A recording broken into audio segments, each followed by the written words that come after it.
ये जिस तरह उन्होंने पहले तो हमने सुना था, लेकिन आज इनके एक्सपीरियंस की वजह से पता चला कि पानपुरी वाले के पास और इस तरह के मतलब हम सारे पहले इंडियन के मुंह से सुनते थे, आज हमने पाकिस्तानी के मुंह से भी छोटे सुना। छोटे सो हेलो गाइस, कैसे हैं आप लोग। उम्मीद है आप लोग सही सलामत होंगे। तो आपका स्वागत है वर्ल्ड रिएक्शन इंडिया के एक और नए मिक एक्सेट वीडियो में। सो गाइस, आज की वीडियो को देखने के बाद आप काफी प्राउड महसूस करेंगे, क्योंकि आज की वीडियो में हमारे बगल के देश पाकिस्तान से आए हुए एक व्यक्ति हमारे देश में उन्होंने क्या क्या चेंजेस देखे हैं वो हमारे साथ शेयर करेंगे, और उनका एक्सपीरियंस कैसा रहता है इंडिया में, ये सारी बातें बताएंगे। और साथ में पाकिस्तान और इंडिया का कई सारे चीजों में कंपैरिजन भी करेंगे। और मैंने इसलिए कहा कि आप प्राउड महसूस करेंगे, क्योंकि अगर आप अपने दुश्मन देश के व्यक्ति से अपने देश का तारीफ सुनते हैं तो आपको प्राउड तो महसूस होगा ही, जैसे मुझे हो रहा है। आगे आपको इस वीडियो को देखने के बाद आपको भी होगा। तो बिना किसी देरी के चलिए आज की वीडियो शुरू करते हैं। शुरू करने से पहले गाइस, अगर आप इस चैनल पर नए हैं तो प्लीज इस चैनल को सब्सक्राइब कर दीजिए। आपकी सपोर्ट की जरूरत है इस चैनल को। और ऑल ओरिजिनल वीडियोस के चैनल लिंक आपको डिस्क्रिप्शन में मिल जाएंगे, आप चाहे तो चेकआउट कर सकते हैं। मैं आपसे मिलता हूँ वीडियो के लास्ट में।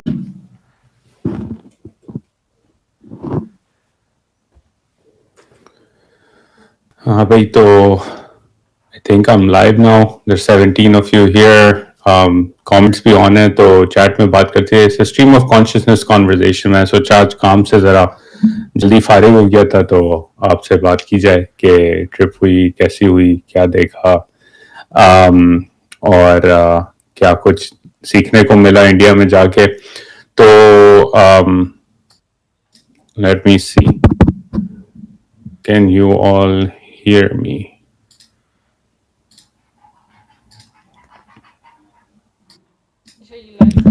I think you can. आवाज अगर मेरी आ रही है, if you're on the live stream, just let me know that you can hear me. Let me see. Can you hear me? Okay, you can hear me. All right. So we'll begin. Mic का मैं check कर रहा था. I'm using YouTube Live directly after a long time, तो थोड़ा time लग रहा था समझने में। तो भाई अच्छा, मैं इंडिया गया पिछले कुछ दिनों से इंडिया में था। आई वॉज इन दिल्ली से शुरुआत किया, और दिल्ली से शुरुआत करते करते जो है वो पहले हम आगरा गए, आगरा से फिर राजकोट, राजकोट से via Bombay we went to Goa. Goa में 2 दिन के बाद जो है वो एंडेड अप इन बॉम्बे, और फिर बॉम्बे से दुबई हम रवाना हो गए थे। उसके बाद कराची गए। तो अच्छा भाई, एक सवाल आया, suggestion for working middle class in Pakistan. भाई ये कॉन्वर्जेशन मिडिल क्लास की नहीं है। This conversation is about my trip to India and what I saw. तो उसके बारे में बाद में करेंगे, but any questions as I talk please keep them coming. तो अच्छा, दिल्ली से आगरा जब हम गए, तो पहले तो आप जब दिल्ली में आते हैं तो डायरेक्टली जो है उस वक्त मौसम भी बड़ा अच्छा था, फरवरी का महीना था। तो पहले तो G20 की साइंस जो है वो हर जगह इंडिया में आपको नजर आती है। चाहे आप दिल्ली एयरपोर्ट पे पहुंचे, वहां से शुरू होते होते राजकोट के अंदर भी, ताजमहल के पीछे भी, हर जगह जो है वो G20। तो मुझे तो पहले कोई इंडियन बताया कि भाई ये क्या कहते हैं, G20 के स्टिकर्स और पैम्फलेट्स वगैरह का ठेका किसको मिला, उसने बड़े अच्छे पैसे बनाए जिसको भी मिला। But anyways that's besides the point. The infrastructure, I think that was a big और मैं दिल्ली पहले जा चुका हूँ, तो obviously दिल्ली में you see it कि infrastructure है, काफी अच्छा बना हुआ है, डेवलपमेंट है। बट वन थिंग जो मैं पाकिस्तानी ऑडियंसेस को काफी बताता हूँ कि वुमेन वर्कफोर्स की मैं बात करता हूँ पॉडकास्ट पे काफी, कि खवातीन जब तक वर्कफोर्स में नहीं होंगी, मर्दों के साथ काम नहीं करेंगी, तो you're not going to develop, your development trajectory is always going to be stunted. And in India you see more inclusion, and you see more inclusion in the sense के अगर आप दिल्ली में भी, बल्कि राजकोट में भी, या बॉम्बे में भी, या गोवा में भी, आप अगर सड़क पे गाड़ी चलाते हुए जा रहे हैं और वहां पे कोई काम चल रहा है कि फुटपाथ पे पेंटिंग हो रही है या कोई कंस्ट्रक्शन का छोटा मोटा काम हो रहा है, तो आपको वहाँ 3-4 मर्द अगर नजर आएंगे, तो उन 3-4 मर्दों में एक औरत भी नजर आएगी जो या तो सीमेंट मिक्स कर रही है, या she is laying down bricks, और she is painting something. Bombay में आपको ट्रैफिक वार्डन्स वुमेन नजर आएंगी काफी सारी। इसी तरह राजकोट में जो कि क्या कहते हैं, इट्स थर्ड और फोर्थ लार्जेस्ट, जो इंडियंस हैं वो करेक्ट कर दें, थर्ड और fourth largest city in Gujarat. वहां आपको murals नजर आएंगे to educate women, to empower women. You will see women all over in India driving scooters. तो वो आपको एक तरह से नजर आता है somebody who's grown up in Pakistan as a big contrast compared to Pakistan is how many women are part of the workforce. In fact, जब हम बॉम्बे में थे तो एक चीज जो देखने को मिली इन पर्टिकुलर वो थी कि जब आप शॉपिंग करने बुटीक्स में या लोकल स्टोर्स में या दर्जियों के पास देखते थे दुकान में, तो आपको वहाँ औरतें काम करते हुए नजर आती थी। In comparison if you go to Zainab market in Karachi for example, तो और मैं कराची इसलिए कह रहा हूँ कि Bombay largest city, Karachi largest city, more diverse, more developed in sense, more open in that sense. आपको कराची में भी इतनी खवातीन काम करते हुए नजर नहीं आएंगी, तो you will see that difference over there. अच्छा, तो अब दिल्ली के अंदर वहां से ताजमहल जाने का जो रास्ता था, it's part of the Yamuna highway expressway. तो एक्सप्रेसवे में मैंने बड़ी अच्छी चीज नोटिस की, वो ये थी कि हम जब जा रहे थे तो मेरा जो ड्राइवर था ही वाज क्वाइट अपसेट। एक दफा टोल पे रोका, दूसरी दफा रोका, तो कैश दे रहा था और उसका जो इजी टैग था, फास्ट टैग कहते हैं उसको इंडिया में मेरे ख्याल में, वो नहीं चल रहा था। तो यू आर वेरी अपसेट। तो मैंने उससे तीसरी दफा पूछा, भाई इतना मतलब ठीक है कैश पे थोड़ा और रुकना है, थोड़े चेंज के लिए जल्दी तो हमें नहीं है, तो क्यों तुम इतना गुस्सा हो रहे हो? उसने कहा सर गुस्सा इसलिए हो रहा हूँ कि जो कैश है उसका toll is 2x that of digital payment. तो मैंने लगाया हुआ कार्ड, उस पर वो लोड करना था, उसने लोड नहीं किया सुबह, तो वो लोड क्योंकि इसके साथ जो काम करता है शख्स उसने लोड नहीं किया, तो उसको खुशी नहीं हो रही थी कि मैं क्यों 2x दूं। तो all of the highways, and I found out in India, have been digitized in that sense कि it's mandatory to have fast tags in your car, और आपकी गाड़ी में अगर फास्ट टैग नहीं है तो you pay 2x। तो ठीक है, आगे गए, ताजमहल पहुंचे। अब ताजमहल जब पहुंचे आगरा के अंदर, तो पहली बात तो ये भाई आगरा के अगर कोई लोग सुन रहे हैं तो भाई आप लोग गाड़ी वैसे ही चलाते हैं जैसे कराची में लोग पागलों की तरह गाड़ी चलाते हैं। एक कोई वन वे से आ रहा है, कोई दूसरे वन वे से आ रहा है, कोई मतलब हॉर्न बजा के साइड से जा रहा है, कोई मोटरसाइकिल वाला गलत ओवरटेक कर, ऐसे लग रहा था कि भाई कराची में ही चला रहे हैं। दिल्ली में फिर भी because there is more traffic, थोड़े रूल्स ज्यादा फॉलो किए जाते हैं, तो इट वाजंट एज बैड। मतलब ट्रैफिक वही, हम चाहे इंडिया में हो, पाकिस्तान में हो, बांग्लादेश में हो, देसी चलाते गाड़ी एक ही तरह की है। ह्यूस्टन में भी अब तो ऐसा हो गया, जब मैं लास्ट टाइम गया था। तो आगरा में was very similar to Karachi in the driving, क्या कहते हैं, ट्रैफिक चलाने वाला। और हाँ, हॉर्न तो बजते रहते हैं, जैसे बंसल भाई ने कहा कि भाई हॉर्न तो कम्युनिकेशन का तरीका है कि 3-4 तरह के अलग अलग हॉर्न बजते हैं। लेकिन जब ताजमहल पहुंचे तो पहले तो वहाँ उसका जो एरिया था it was very well organised कि आपका एक पार्किंग लॉट है, आप उससे आगे गाड़ी जा नहीं सकती, आपने उतरना है। वहां से एक इलेक्ट्रिक गाड़ी है जो आपको आगे ले जा सकती है 20 इंडियन रुपए देके, या आप पैदल जाएं। तो वहां मुझे गाइड मिला, तो पहले मैं सोच रहा था यार गाइड जो है वो चूना लगाएगा या कुछ ना कुछ होगा, तो फिर उसने मुझे अपना QR कोड दिखाया। उसने कहा नहीं, हमारा ये रेट है और आपके साथ मैं चलूंगा, आपको दिखाऊंगा, और you know it's a legit organised thing. तो मैंने कहा ठीक है, मेरे पास पैसे हैं, चलते हैं आगरा ताजमहल देखने।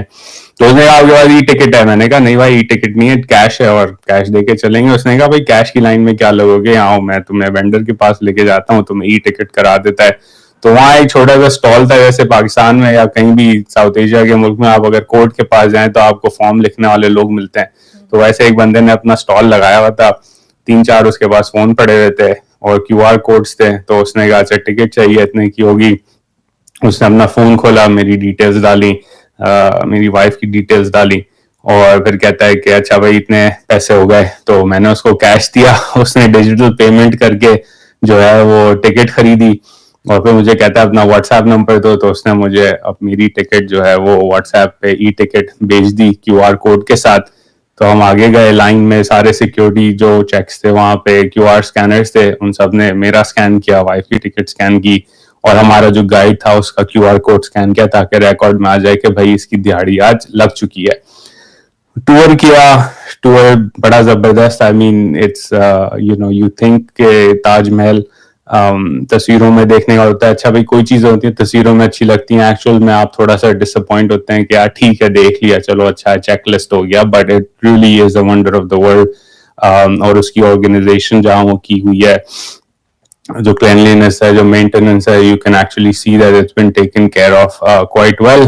तो वो टूर करके जब हम पीछे जो बाजार है ताजमहल की वहां गए तो उन्होंने कहा भाई यहाँ आप ज्वेलरी खरीद सकते हैं, आपने कोई सुवेनियर्स लेने हैं तो आप वो खरीद सकते हैं। तो we went there and I kid you not, हर लोकेशन जो थी वहां पे दो चीजें stood out to me in Agra, in Delhi, in actually the whole trip as a Pakistani who travels to Pakistan quite often। और ये पाकिस्तानियों को समझने ही, क्योंकि किसी ने भी कमेंट भी किया था कि टैक्स सिस्टम बड़ा प्रोग्रेस कर रहा है, बिल्कुल। तो हर जगह आपको हर बैनर पे अगर दुकान है तो उसका जीएसटी नंबर नजर आएगा। हमने जहां से खरीदारी की वहां ज्वेलरी स्टोर तक पे उसने आपको प्रॉपर पर्ची दी, उस पर जीएसटी नंबर लिखा हुआ था, रिसीट कट हुई, डिजिटल पेमेंट्स एक्सेप्ट हुई, कार्ड, क्यूआर कोड, फोन पे, जीपे, व्हाटएवर यू हैव, यूपीआई वो एक्सेप्ट होता है और ट्रांसपेरेंटली जो है ट्रांजैक्शन की जाती है।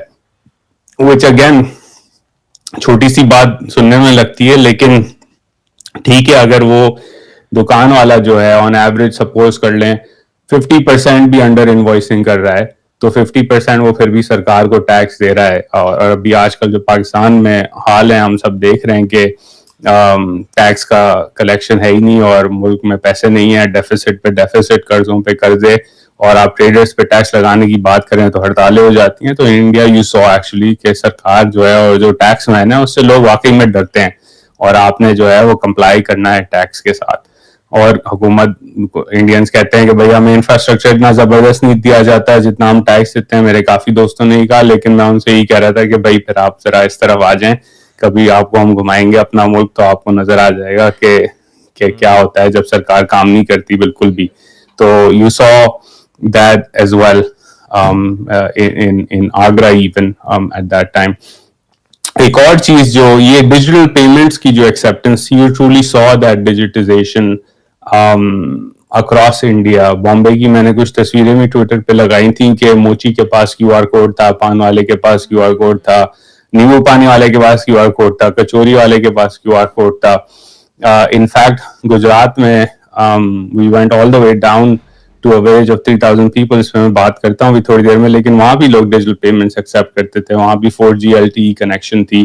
गांव में गोबर जला के फ्यूल इस्तेमाल होता था, LPG सिलेंडर्स भी थे, but people still used cow dung, you could see it in the village when I was walking, but digital payments थी। and so you that digitization जिसके बारे में हम न्यूज में सुनते हैं as a revolution, it truly is visible front and center in that sense। और हर जगह आपको QR कोड्स नजर आते हैं और एक्सेप्टेबिलिटी है डिजिटल पेमेंट्स की। इनफैक्ट गोवा में एक बड़ा फनी सा सीन हुआ, हम बीच पे चल रहे थे तो हर बेसिकली बीच पे आपको शैक्स मिलेंगे जहाँ पे आप बैठ के जो है वो चिल कर सकते हैं, बीच पे थोड़ा खाना खा सकते हैं, बैठ सकते हैं। तो मैं उस वक्त I had forgotten some extra cash, लेकिन मेरे पास मेरा क्रेडिट कार्ड था। तो मैं एक शैक पे गया, मैंने उसको कहा भाई आप कार्ड तो लेते हैं ना इससे पहले कि मैं ऑर्डर करूं, और फिर पता चले कि भाई कैश नहीं है और बर्तन धोने पड़ रहे हैं। तो बंदा मेरे ऊपर हंसा, उसने कहा भाई अब तो गूगल पे सब चलता है, कोई मसला नहीं, आप बैठ जाओ यहाँ पे, क्रेडिट कार्ड मशीन है। तो that digitisation you saw and it's a super power in the sense के जब आप पेमेंट्स को डिजिटाइज कर देते हैं तो एक तरह से ऑटोमेटिक कंप्लायंस हो जाती है, आपकी इकोनॉमी की डॉक्यूमेंटेशन हो जाती है। It may not be full and it's not like India में कैश बिल्कुल खत्म हो गया, cash in circulation is still there, it's growing statistically. जो है डीमोनेटाइजेशन के पॉजिटिव्स कितने थे उस पर बहुत बहस होती है इंडिया में, but by and large you see digital payments everywhere and that stood out in stark contrast। एक और चीज जो stands out in stark contrast as I was traveling in India also was airports पे the amount of air travel that has grown। Bombay में for example हम जब land हो रहे थे from Rajkot as a layover तो the flight got delayed क्योंकि air traffic बहुत ज्यादा थी। राजकोट के छोटे से एयरपोर्ट में जहाँ मतलब एक गेट है और जो है क्या कहते हैं, एक गेट है और एक गेट के साथ साथ जो है वो दो तीन फ्लाइटें चल रही हैं बैक टू बैक. तो वहां I saw more foreigners in that airport than frankly I see in और I saw in Karachi airport this time around. तो एक छोटा सा शहर, 2 मिलियन लोगों का छोटा सा एयरपोर्ट, उस एयरपोर्ट से होटल जाने का रास्ता, छोटा सा road, 2 lane on each side, nothing fancy but optimal use, good use, a lot of interesting use. और हाँ, वो कह रहे हैं कि Rajkot airport not fully function, नया वाला नहीं खुला, पुराना वाला भी चल रहा है, नया वाला खुलने वाला है. and in that sense you saw के इंफ्रास्ट्रक्चर बनता है, लेकिन infrastructure is for the many not the few. उसका एक और एग्जांपल आपको मैं दे देता हूँ. You can look it up on your Google maps in the during the day. अगर आप पाकिस्तान या इंडिया में, आप इस्लामाबाद एयरपोर्ट से, सरीना होटल से इस्लामाबाद एयरपोर्ट का रास्ता डालें और किलोमीटर्स और टाइम कंपेयर करें, और इसी तरह डाउनटाउन दिल्ली से इस एयरपोर्ट का रास्ता डालें और किलोमीटर और टाइम कंपेयर करें, तो आपको नजर आएगा कि Islamabad airport is further away but the time to get there is less, क्योंकि चौड़े चौड़े रोड बनाए हुए हैं. अगेन किसके लिए हैं? जो अमीर हैं वो फ्लाई करते हैं, उनके लिए. दिल्ली का एयरपोर्ट करीब है और उसका रोड छोटा है, लेकिन उस पर ट्रैफिक ज्यादा है क्योंकि वो ऑप्टिमाइज किया गया है रोड इन दैट सेंस. तो you see that as well कि जो इंफ्रास्ट्रक्चर बन रहा है, बहुत ज्यादा बन रहा है, बहुत ज्यादा इंफ्रास्ट्रक्चर की जरूरत है इंडिया में. But the way it's being built is not कि हर जगह अंडरपास बना दो ताकि जो DHA वाला है वो जल्दी अपनी ऑफिस पहुंचे और ऑफिस से वापस आ जाए. It's for the many not the few. That stood out as well. Another thing for example that you saw in Bombay infrastructure की बात करते हुए, कि I think 8 to 10 new metro lines are being built in Bombay, and if you go through the main city to go from point A to B, you have to go through a lot of traffic, and again underpasses नहीं हैं, छोटे road हैं, आपको वहाँ लोग पैदल चलते हुए सीधे नजर आते हैं, और मेट्रो इसीलिए फंक्शनल है क्योंकि again it's for the many not the few, and in Bombay you can actually walk in most places. At least the places I went to, and I was primarily in the old parts of the city, South Bombay and stuff, because I was sightseeing. दूसरे जगहों पे जाने का मौका नहीं मिला, but again my friend said कि it is more walkable as a city than many other cities in South Asia. तो infrastructure बन रहा है, बट अगेन इंफ्रास्ट्रक्चर इस तरह से बन रहा है कि उसकी जो फंडिंग है, उसकी जो यूज है, उसकी जो ऑप्टिमाइजेशन है वो आम शहरियों के लिए है, सिर्फ अमीरों के लिए नहीं. which again stands out to me, and I'll give you the proper infrastructure example from Rajkot. मैं जहाँ से हूँ या मेरे दादा और नाना जहाँ से हैं, the one is a town called Batwa, जो कि साउथ ऑफ राजकोट है, साउथ ऑफ जूनागढ़ है, और उसके और नीचे साउथ में एक गांव है गेट बगसरा, जो कि 3,000 या 3,500 लोगों का गांव है, लिटरली गांव है. और उसके आप अगर 15-20 मिनट और नीचे ड्राइव करें साउथ में, तो आप पहुंच जाएंगे अरेबियन सी पे. बेसिकली आप खत्म हो गया Gujarat, and you enter waters basically. In that whole drive, which is roughly 200 kilometers from Rajkot down all the way each way, we maybe hit 5 kilometers of bad road, लेकिन ये हाईवे नहीं थे, ये 2 लेन मेटल रोड्स थे जहां आपको मोटरसाइकिलें नजर आएंगी, ट्रक्स नजर आएंगे, एवरेज गाड़ियां नजर आएंगी. चौड़ा रोड नहीं है, मोटरवे नहीं है, कर्जों, चाइना के कर्जों से बनाया हुआ मोटरवे नहीं है, डॉलर के कर्जों से बनाया हुआ मोटरवे नहीं है, बट 2 लेन का मेटल रोड है जिसपे हैवी ट्रैफिक है, जिसपे खवातीन आपको स्कूटर चलाती हुई नजर आती हैं, जिसपे आपको कभी कभार भैंस गाड़ी भी नजर आ जाएगी अगर आप गांव के इलाके में हैं, और बाकी रोड बहुत अच्छे हैं. तो all the way to the Arabian sea from Rajkot, the infrastructure was great, but again built in a way that was optimized for the people who live there. और मतलब ज्यादा खर्चा उस पर नहीं हुआ था, ऑप्टिमल खर्चा हुआ था for the economic activity that happens over there. उस गांव में जब मैं बगसरा पहुंचा, तो छोटा सा गांव है, जैसे मैंने कहा कि काऊ डंग है वहां पे इस्तेमाल होती है अभी भी. तो मुझे एक शख्स मिले, उन्होंने कहा मैं तुम्हें जो है टूर कराता हूँ, दिखाता हूँ गाँव की. उन्होंने पूछा कहाँ से? अच्छा, पहले टूर से पहले कहानी ये हुई कि मेरे अब्बा जो हैं वो जा चुके थे इस गांव में, तो उन्होंने कहा था यहाँ पे एक मज़ार है और उस मज़ार में जो है मेरे दादा के कुछ बच्चे जो फौत हो गए थे 47 से पहले, वो दफन है, कुछ और लोग भी खानदान के दफन है। तो उन्होंने कहा उसको वहां जाके तुम देखना, तुम कि देखो क्या मिलता है तुम्हें वहां पे। तो वहां पे जो है क्या कहते हैं, वहां जब मैं पहुंचा रोड से आते हुए तो गांव का गेट नजर आया। मेरे दिमाग में था छोटी सी कोई मज़ार होगी। तो और मेरा ड्राइवर जो था वो खुद भी राजकोट से था, वो खुद यहाँ तक कभी नहीं आया था और उसको पता था कि मैं पाकिस्तान से हूँ और मैं किस वजह से आया हूँ, क्योंकि बाटवा पे मैं आता हूँ। बाटवा में हमने क्या किया, तो वहां जब बगसरे में हम पहुंचे तो अंदर आ गए हम गांव के। तो उसने गाड़ी रोकी और गुजराती में पूछा, एक आदमी चल रहा था, उसका नाम गोविंद भाई था। बाद में पता चला कि भाई यहाँ मज़ार है। तो उसने कहा मज़ार तो पीछे दरवाजे पे, तुम्हें नजर नहीं आई?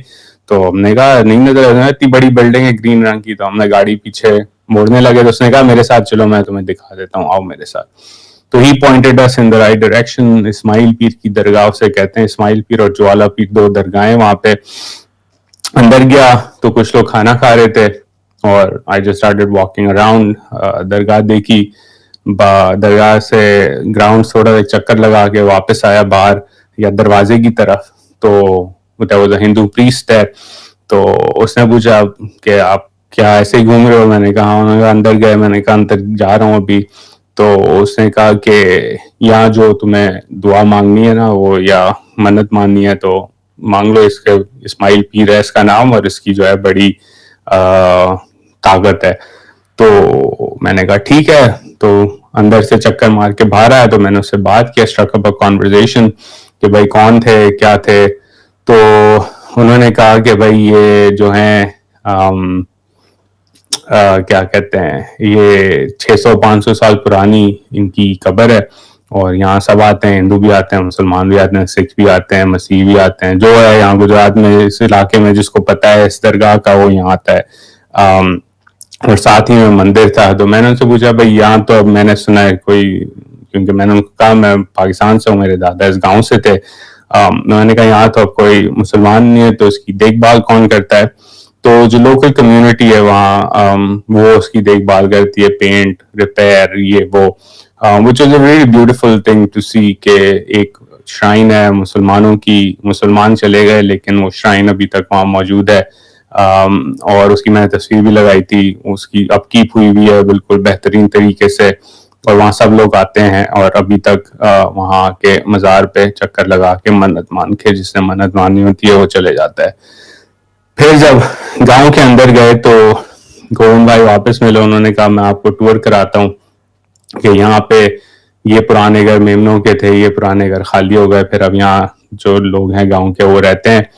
तो जब हम चक्कर लगा रहे थे तो मुझे एक बड़ी सी बिल्डिंग नजर आई। तो मैंने उससे पूछा कि अच्छा ये क्या है, ये कोई म्युनिसिपल ऑफिस है या कुछ है?